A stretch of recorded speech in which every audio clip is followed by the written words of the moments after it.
Le sens de mon engagement, c'est vraiment un engagement de résistance, un engagement pour toute forme de vie, un engagement pour l'entreprise, un engagement pour l'économie, un engagement pour la famille, et je compte mettre toutes mes modestes compétences au service de ce grand mouvement.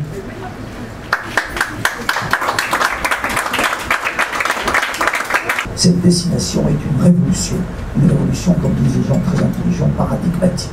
3 points. D'abord, c'est un train qui est en train de s'emboîter. Comme des trains étaient venus durant l'année 2013, venaient de Montpellier, venaient de Toulouse, venaient de Nice, venaient des profondeurs de la France pour aller marcher à Paris. Je crois que ça s'appelait la marche pour tous, des femmes et des hommes venus des profondeurs du pays. C'est très facile. Eh bien, nous sommes aujourd'hui un éveilleur, un éclaireur, la traduction politique de ce grand mouvement qui, à un moment donné, peut être le plus grand depuis les années 1955. Il y a eu un autre grand mouvement qui venait de, je dirais, de la nappe phréatique anthropologique de la France, de la nappe phréatique religieuse.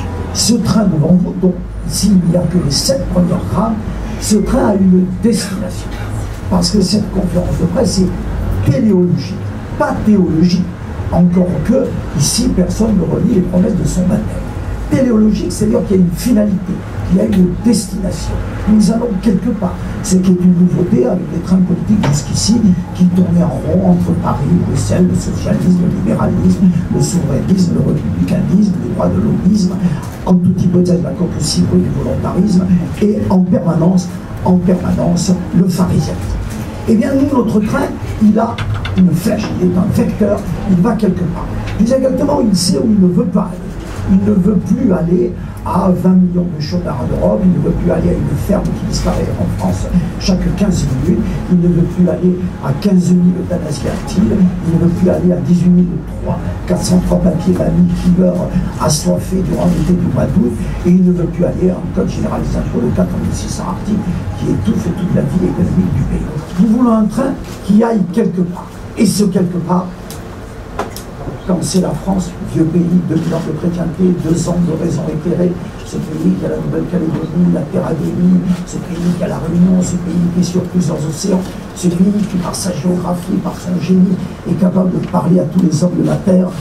Forcément, que ce train a ce qu'il y a de commun à tous les hommes de la Terre, c'est-à-dire la vie. Mais quand même, un nouveau chemin politique, et ce chemin conduit à la vie.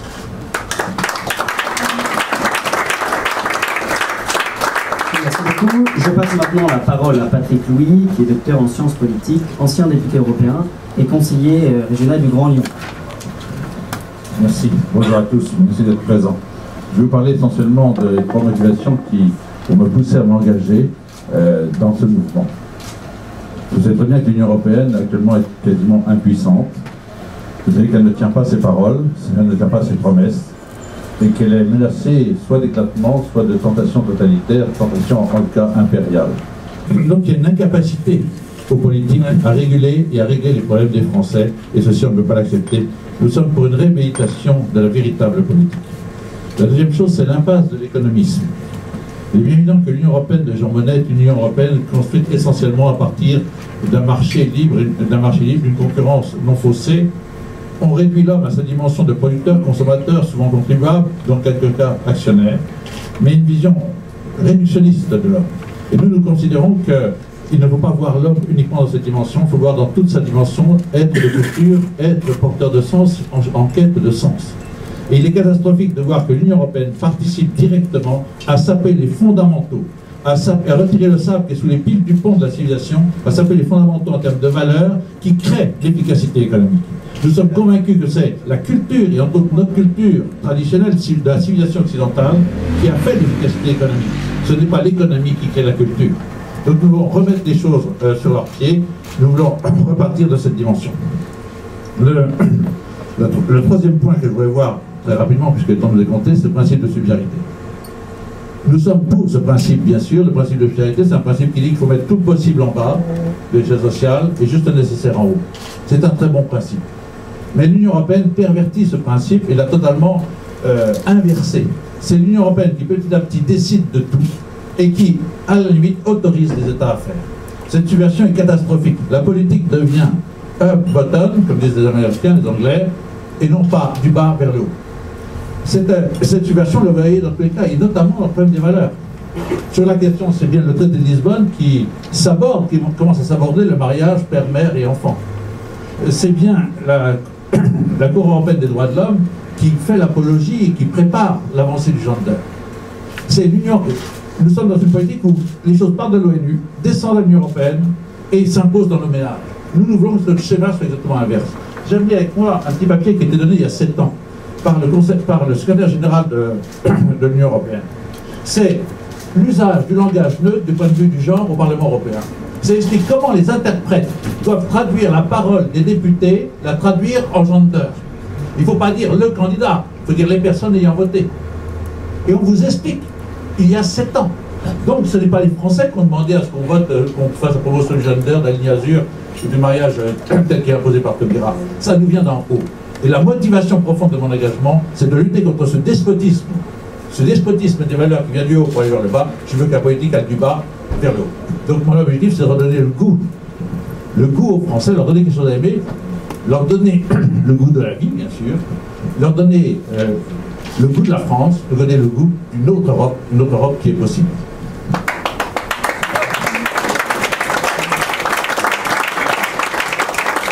Merci Patrick. Je laisse maintenant la parole à Antoine Renard, qui a dirigé des entreprises et qui est président de la Fédération des associations familiales catholiques en Europe. Merci. Bonjour à tous et merci de votre présence. En effet, comme industriel du monde ferroviaire, j'étais très content de l'image du TGV de M. Martinez en rappelant que la différence entre le TGV et un imbécile, c'est que le TGV, quand il déraille, il s'arrête. Je m'exprime ici en mon nom strictement personnel, naturellement, mais aussi fort de l'expérience acquise dans la vie professionnelle, industrielle et dans le monde associatif. Il me semble que les longs mois que nous avons traversés, rythmés par l'avancée folle de ce projet de loi, ont révélé 3 crises graves, ou plutôt 3 aspects d'une crise qui est essentiellement une crise morale, dont on voit des signes symptomatiques à peu près partout. La première crise, c'est naturellement une crise de la famille. Ça ne sert à rien de nier, il y a une réelle crise de la famille parce qu'on a omis d'en prendre soin. La deuxième crise est une crise politique. C'est une crise du fonctionnement de nos institutions politiques, par la négation des corps intermédiaires, par l'idée qu'une majorité de circonstances peut imposer sa loi par-dessus la République, ce que nous avons vécu. Et une troisième crise, qui est une crise idéologique profonde et grave. Ce qui me paraît surtout, c'est que ces 3 aspects de la crise sont communs à de très nombreux pays européens. Mais ce sont des sujets dont on ne parle pas dans les institutions européennes. Il se trouve qu'il y a quelque temps, j'ai rencontré le président du Conseil économique et social européen, qui me disait recevoir chaque semaine un appel de la Commission pour savoir ce que pensent les peuples, ce que vont faire les peuples, compte tenu de l'incapacité du pouvoir politique à régler les problèmes concrets qui sont les leurs. Le mouvement que nous avons connu a conduit à une très puissante résistance, presque inattendue. Elle a fait place à un réveil, elle doit conduire à un renouveau. C'est de ce renouveau que nous appelons, pour un rassemblement large, pour soutenir les jeunes qui ont envie de s'engager dans ce combat et que nous allions dire clairement ce que nous voulons pour l'Europe et pour la famille. Nous soutenons la vie et bien sûr la famille qui l'accueille et la transmet.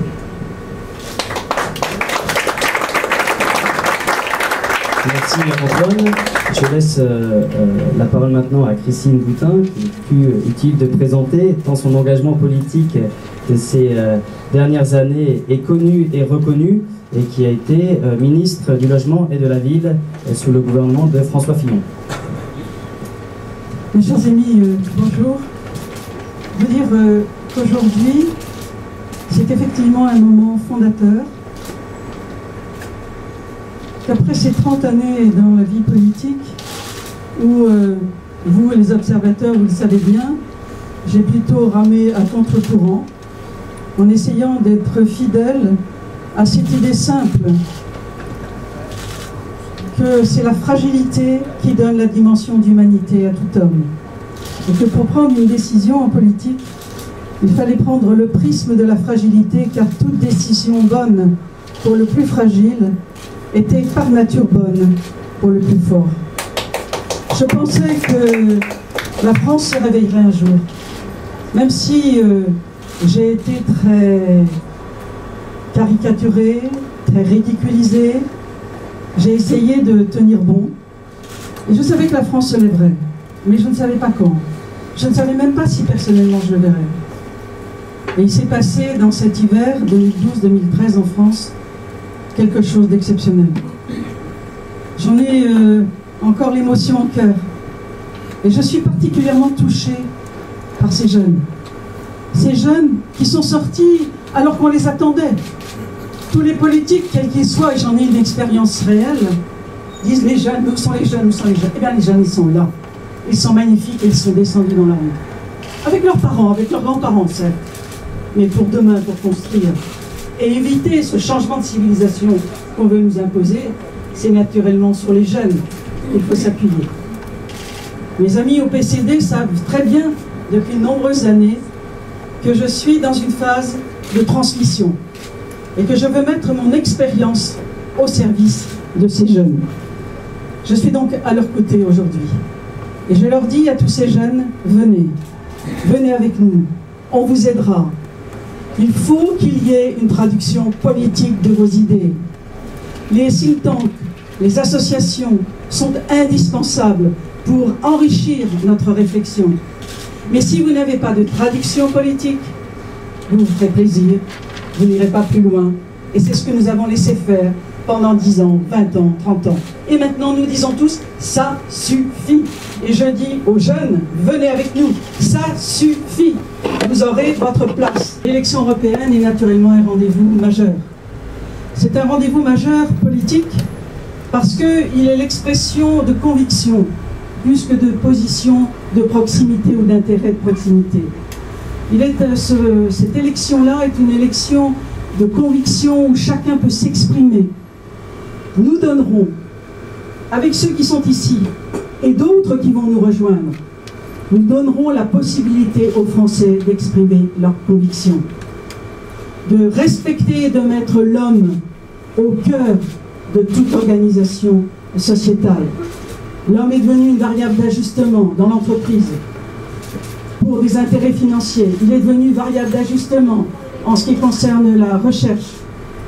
Ne trouvez-vous pas étonnant, en tous les cas moi personnellement, c'est quelque chose qui me touche beaucoup, la France en ce moment même à l'Assemblée nationale est en train de voter un texte qui va permettre aux plus petits d'entre nous, que nous avons tous été ici, qu'on soit de droite, de gauche, du milieu, du centre, d'en haut et d'en bas, nous avons tous été un embryon, et la France, pays des droits de l'homme, est en train de voter à l'Assemblée nationale un texte qui va permettre la recherche sur le plus petit d'entre nous. Eh bien, nous ne voulons plus cela. Et nous savons parfaitement que les orientations qui sont faites et qui sont imposées aux États européens le sont par un ensemble de technocrates qui imposent des lois que nous ne voulons plus. Nous voulons l'Europe. Nous voulons l'Europe. Je suis personnellement profondément européenne. Je m'inscris dans la philosophie politique de Robert Schuman, que je souhaite réhabiliter dans son image et dans ses enjeux spirituels qu'il avait lui-même. On ne peut pas aujourd'hui être aveugle. Il faut donner un sens à notre vie. Et aujourd'hui, nous la cherchons, ce sens. Eh bien, je dis aux jeunes, nous sommes à vos côtés. Et vous allez reprendre le flambeau. Vous allez permettre la révolution qui est nécessaire dans nos esprits. Nous allons vous redonner l'espérance qui a été au cœur de tous ces engagements ces temps-ci, de tous ces jeunes qui se sont mis à chanter l'espérance. Et je souhaite pour ma part que l'espérance, ce chant, devienne notre hymne de notre démarche ici, tous ensemble.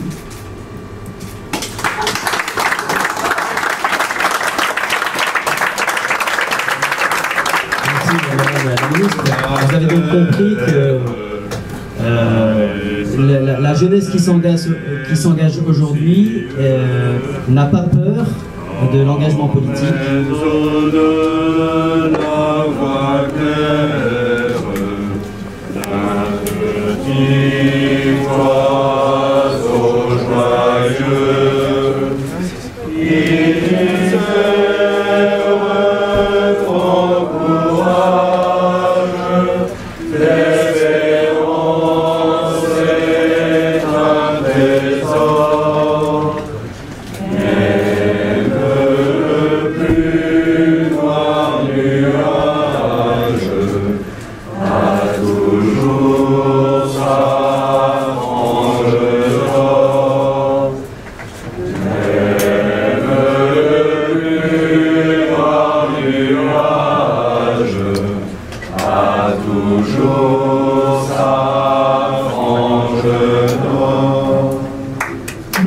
Ce fameux chant de veilleur qui a animé des veillées, qui continue d'animer des veillées entières.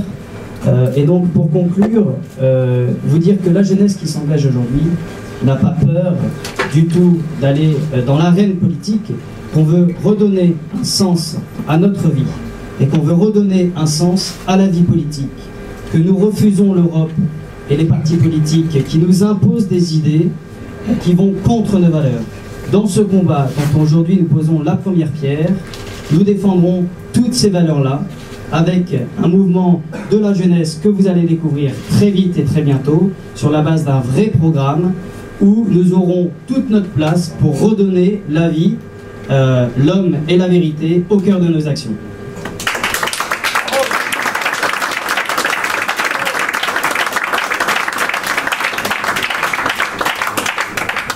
Voilà, s'il y a quelques questions de nos amis journalistes. Alors d'abord, cette initiative est un collectif, comme vous le voyez, qui n'est pas fermé. Nous avons déjà un certain nombre de personnes qui frappent à la porte, et ce n'est pas mon initiative, c'est l'initiative de chacun d'entre nous, et nous nous additionnons. Mais notre volonté, nous aurons, je vous le dis très clairement, des listes dans toutes les circonscriptions européennes, les 8 circonscriptions européennes qui se présenteront, mais on aura le temps de vous dire qui sera les têtes de liste. Pour l'instant, si on vous donne des têtes de liste, ça voudrait dire que nous ouvrons en fermant la porte. Donc ce n'est pas du tout ça. Aujourd'hui, nous prenons une initiative politique parce que nous pensons qu'il faut une traduction politique, et je vous dis que notre collectif, dont le label n'est pas encore défini, mais qui est la France, l'Europe, la vie, et qui aura sans doute un autre nom, présentera des listes dans toutes les circonscriptions européennes. Et vous comptez vous engager vous-même personnellement? Oui, absolument. Je ne répondrai pas pour l'instant. Vous verrez chaque chose en son temps et vous ne serez pas surpris ni déçus, croyez-nous. Est-ce que votre mouvement, votre collectif a vocation éventuellement à se présenter aussi aux municipales qui vont arriver dans la... Alors l'initiative aujourd'hui, elle est en vue des échéances européennes, mais dans la continuité je laisserai la parole après à Xavier, mais dans la continuité du combat que l'on mène depuis plusieurs mois, et pour certains d'entre nous, beaucoup depuis de longues années, évidemment, on invite la jeunesse à prendre position, à aller dans les listes au local, à s'ancrer au niveau local pour faire passer nos idées. Car ne vous y trompez pas, nous ne ferons pas de figuration sur la scène politique, nous venons ici pour gagner les élections et pour faire gagner nos idées. Bravo!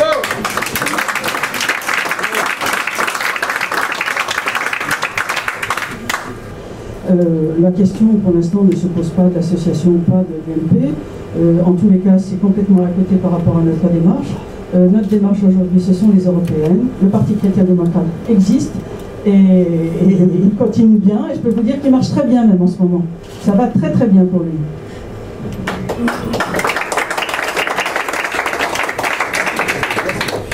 Vous parlez de convictions. Est-ce que vous partagez des convictions profondes avec M. Martinez, qui, je le rappelle, fait partie du Front National?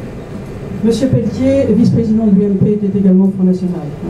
Donc arrêtons avec tout cela. Il faut bien que vous compreniez que nous sommes à un changement total d'organisation politique. On n'est plus dans la droite classique, dans la gauche classique. Il reste, beaucoup se posent la question de savoir quelle est la différence entre les deux.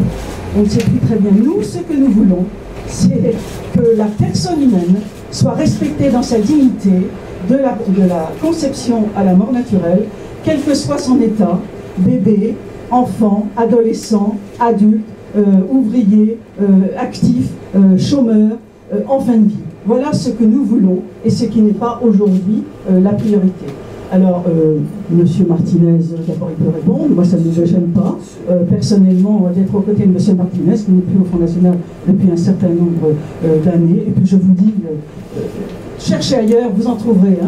Et moi, je suis un militant de la vie, un militant de l'international, et je reste persuadé que ce que nous avons en commun, les 7 milliards de personnes sur la Terre, qu'ils soient Christine Boutin, qu'ils soient Jean-Claude Martinez, qu'ils soient l'ancien collègue également Abdel Patré, ce que nous avons en commun, qui n'existe pas sur Mars, qui n'existe pas dans les autres galaxies, c'est qu'ici nous sommes tous vivants. Et je ne connais pas un seul cancer du pancréas qui soit un cancer du pancréas de droite, un cancer du pancréas d'extrême droite ou un cancer du pancréas de gauche. Quand vous avez un cancer du pancréas, vous pensez que la vie c'est beau, c'est grand, c'est fort et que c'est vraiment dommage de la gâcher quand on est encore en vie. Voilà, cher ami, la raison pour laquelle nous n'avons pas l'espace d'un commencement philosophique de divergence avec Christine et avec tous les autres qui sont ici. Mais lisez tout ce que j'ai écrit, vous verrez. Je vais un peu compléter ces réponses. Je veux dire que moi, à 33 ans, je n'ai jamais été encarté à un parti politique parce que ça ne m'intéressait pas forcément jusqu'à présent, et que le jeu de la politique politicienne et partisane français n'a absolument pas sa place dans les élections européennes.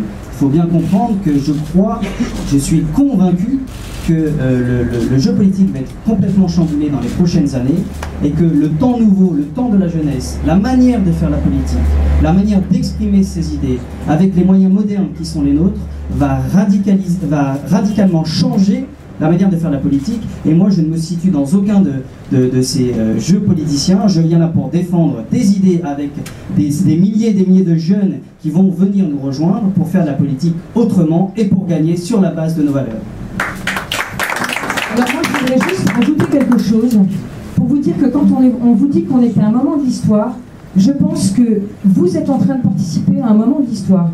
Et qu'il ne faut pas que vous vous trompiez, je vous le dis, j'allais dire gentiment, mais vraiment, ne vous trompez pas, parce que ce qui est en train de se passer, c'est un changement absolument radical des paradigmes. C'est-à-dire qu'on décide que soit on fait de la politique fondée sur le réel, et le réel, en effet, je rejoins, c'est la vie, soit on fait de la politique fondée sur le virtuel. Sur le virtuel, c'est ce qu'on est en train de nous proposer, et donc avec une société qui se déshumanise et qui se désincarne complètement. Eh bien moi, je crois que la ligne de fracture, elle est plus...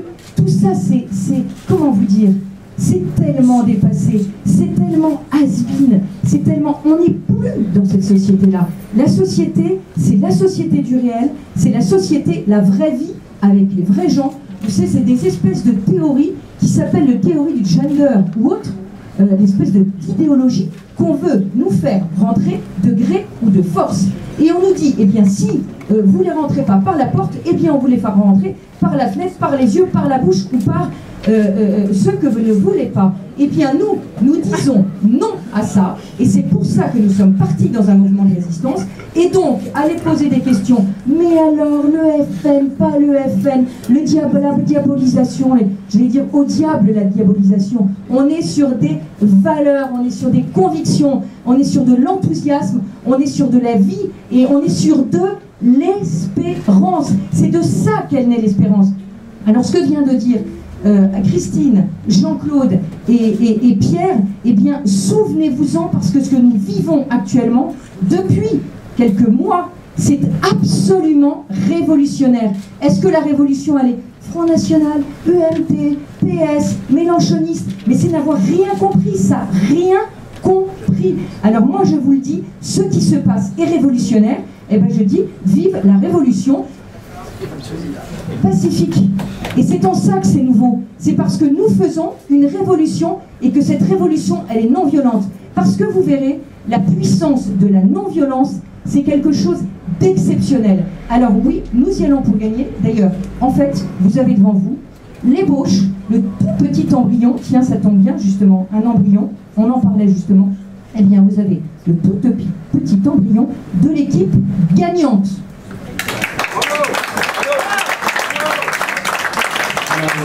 Aujourd'hui, l'annonce qu'il faut retenir, c'est que nous créons les conditions d'un grand rassemblement. Et le programme, parce que nous avons des idées, cher monsieur, se porte sur les valeurs éthiques, sur la politique sociale, sur la politique fiscale, sur la place des entreprises en Europe et en France, la politique agricole évidemment, et que ce programme va être construit dans les prochaines années avec tous ceux qui vont venir nous rejoindre et qui ont toute leur place dans le mouvement, au service de l'homme évidemment. Voilà. Merci beaucoup et à très vite.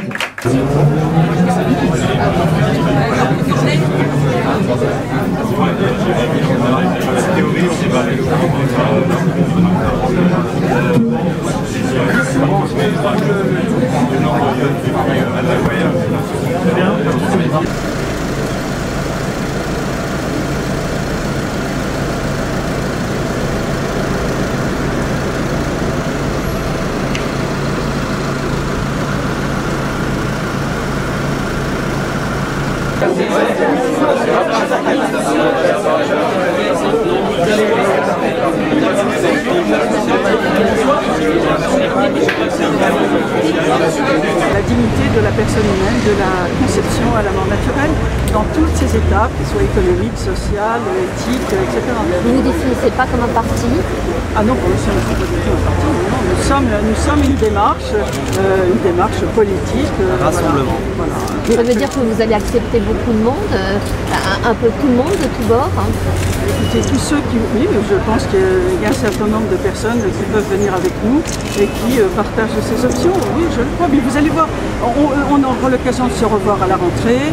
On vous donnera beaucoup plus de détails. Aujourd'hui, c'est une date, une grande date.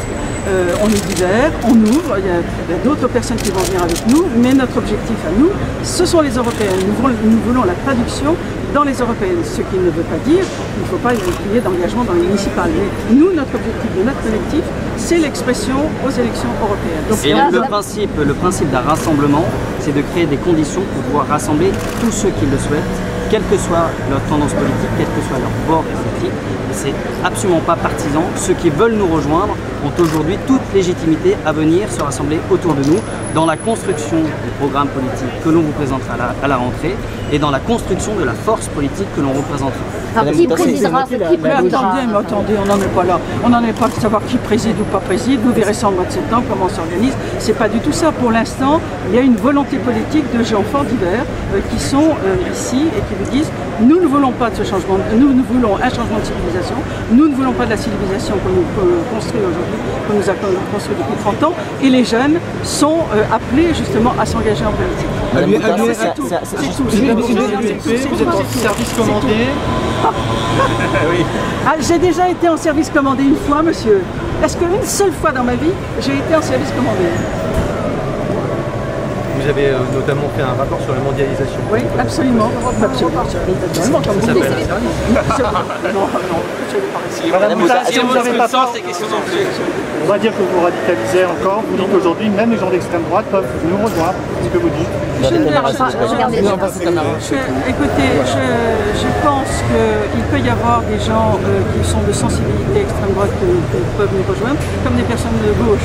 Vous savez qu'il y a un courant qui existe aussi du côté du PS, il peut naturellement venir avec nous s'il l'estime. Enfin, je veux dire, les portes sont ouvertes. Ce que nous voulons, c'est changer la société, changer ses habitudes, changer ses mensonges, changer le fait que la personne humaine devient une valeur relative. Et nous voulons l'exprimer politiquement et donner la possibilité aux Français de l'exprimer politiquement au moment des Européennes. C'est donc en 2014. Est-ce que c'est un moment de rupture dans votre vie politique ou pas? Vous étiez à la présidente d'un parti qui était associé à l'UMP, là vous êtes dans une démarche qui est toute différente. Est-ce que c'est une nouvelle phase? Je suis toujours au Parti chrétien-démocrate. Je n'assume plus la responsabilité de la présidence parce que je veux bien montrer qu'il ne s'agit pas d'une démarche partisane. Je peux, moi, apporter à tous ces jeunes mon expérience politique qui est quand même réelle, sur des valeurs que j'ai portées depuis 30 ans, et je peux me mettre à leur service. Et je ne voulais pas qu'il puisse y avoir de confusion par rapport à ma présidence de PCD et que l'on puisse accuser le PCD de vouloir récupérer ces jeunes. Il n'en est pas question. Chacun est libre. Mais par contre, nous ne sommes pas libres par rapport à nos convictions. C'est-à-dire que nous les partageons tous ensemble, nous sommes libres, mais ces convictions, nous les partageons. Et ce n'est pas une question de parti, d'appartenir à un parti ou à un parti. Enfin, vous entendez, vous voulez concurrencer directement le Front National. Mais nous voulons faire gagner la France. On va faire, vous allez être obligés, vous allez, mes amis, être obligés de changer vos paradigmes. Parce que, honnêtement, vous restez dans des visions classiques alors que le monde est en train de changer et la France aussi. Nous ne sommes plus dans les classements droite-gauche traditionnels. Alors il va falloir que vous vous habituiez. Je me souviens le soir du vote du mariage gay, vous étiez tous en train de penser que je me serais effondré. Non, parce que ce qu'il y avait, c'était l'espérance avec toutes ces personnes qui se sont manifestées pendant tout cet hiver pour dire non. Eh bien, ces gens-là, ils ne dorment pas, ils sont réveillés, ils ont besoin d'une expression politique et on la leur donne. Voilà. Merci encore. Cette expression, vous êtes avec nous sur le télé maintenant, sur l'UMP.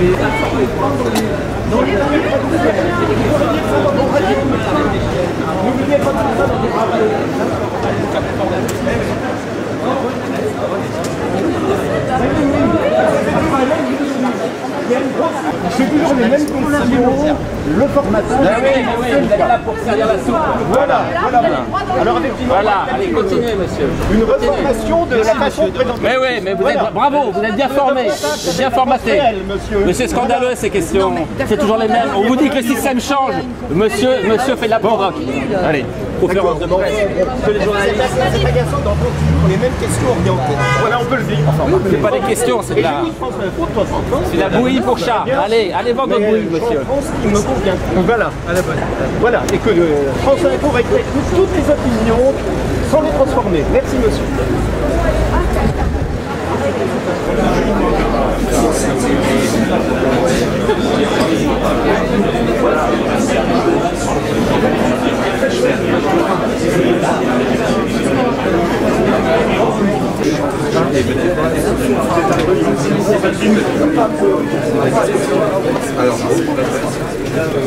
Je suis allé à toutes les élections en acceptant d'être battu et en payant 160 000 euros aux européennes. Mais bien sûr, enfin, cette traduction politique stratège est un grand mot, mais qui sentait que c'était possible. Voilà, qui sentait que c'était possible. Mais qu'il avait proposé aux européennes. Encore une fois, le dernier discours que j'ai fait pour Jean-Marie que Dieu le qualifie, c'est au présidentiel de 2007, son discours à Lille, il se termine, c'est beau, c'est grand, c'est fort, c'est vous qui avez c'est moi qui l'ai appelé, c'est moi. Et la thématique de la vie est une thématique que je ferai toujours quand